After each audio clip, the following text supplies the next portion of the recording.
another great episode. That it looks like Caitlyn found her a new bae. You can tell it's been a minute, but not super long. I think I'm not sure how much.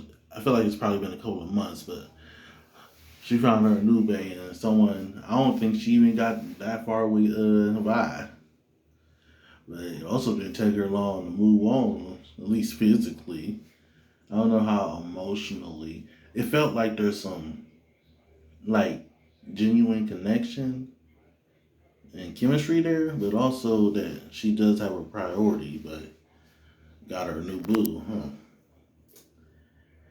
And to a degree, it's an underling too, and there's a power dynamic to a degree to it with her and Vi. I guess you could say before Vi joining like her team, well, when she was, is kind of an equal thing, but this a little bit different.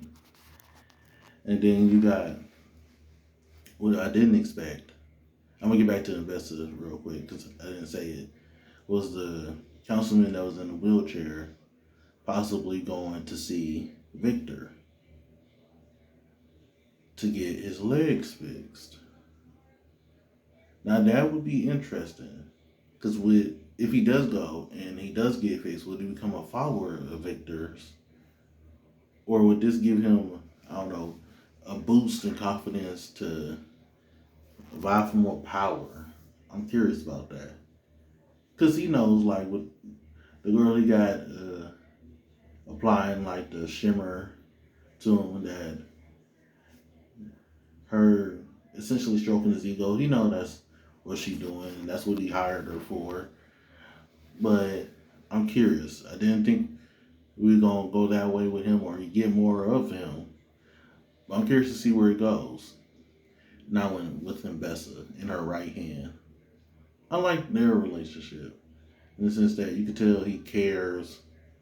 He's not just a warrior. He actually like a confidant, you could say. And then we got some actual vulnerability from Mbessa. Like it's not just words when she's talking of caring for her family. She means it, and like she said in season one, she'd burn the world for him. Doesn't change how messed up she is and what the things she'll go to get what she wants, but it's genuine love. And I was like, did she notice that was uh, Jinx? She noticed, and she was about to go back before who I'm pretty sure, like I've seen someone say, Warwick is who that's supposed to be, slash who is made out of.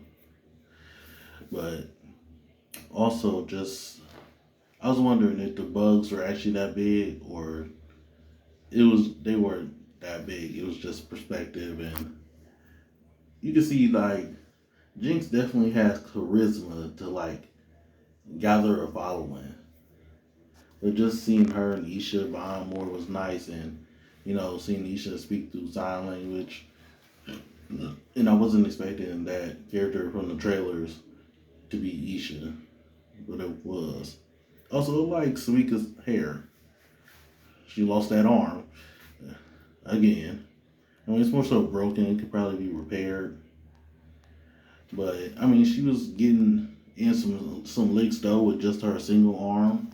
You can tell she definitely improved. And then you got Singe, who's in the crowd. Yeah, he's been working on this project, but I think he's still keeping tabs on the things that's going on. So I'm curious to see where we go with that. Now that he's finally got like a look at his project in action to a degree, because he could have said something to Jinx and Savika, but he didn't. I mean, they all would have got free, though, without Jinx and them going there. I mean, there's no guarantee that Singe would have freed everyone after Warwick got there and freed him. So there's that, and it looks like he tore through more than just the enforcers, tore through some of the Zornites too. And we ain't see what Ambessa. I know she ain't gone, but then see what happened there. And even if she did fight him, we saw that from Jinx's weapon that I'm pretty sure he's healing. And man, they really showed that. Jinx getting that shimmer in her veins really helped in this fight. You could just tell it was working on overdrive. But just the animation for that fight was crazy, and him just tearing through them people, and then just at that final moment realizing who that is. That was great, and Jinx has become more stable, but she's ultimately still unstable. Because when she found out that Isha was taken, she calmed down eventually, but she's spiraling, and now you know for certain that Silco is a new voice in her head. But also, she was talking to his chair. She ain't build nothing like she did with her Clagger, but she still talks to something that represents that person.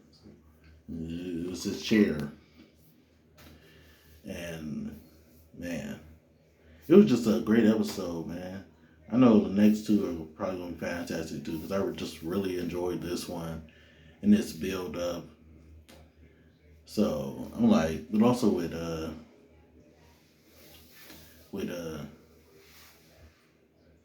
Caitlyn, her talk about why this peace will always require like violence or justification. I'm like, sure, but I mean, and you was doing control releases of that gas, but you was still like enacting violence on people when you went down there the first time. You ain't been down there from what we seen, but you was gassing people, and yeah, you tried to keep it to a certain like area and specific targets, but still, I mean, you got that border set up. I mean, I know part of this is Investor's part, but I think Investor was being genuine with Caitlyn, but also still manipulative at the same time. So I'm just curious to see where we go from here. Another great episode. Till next one.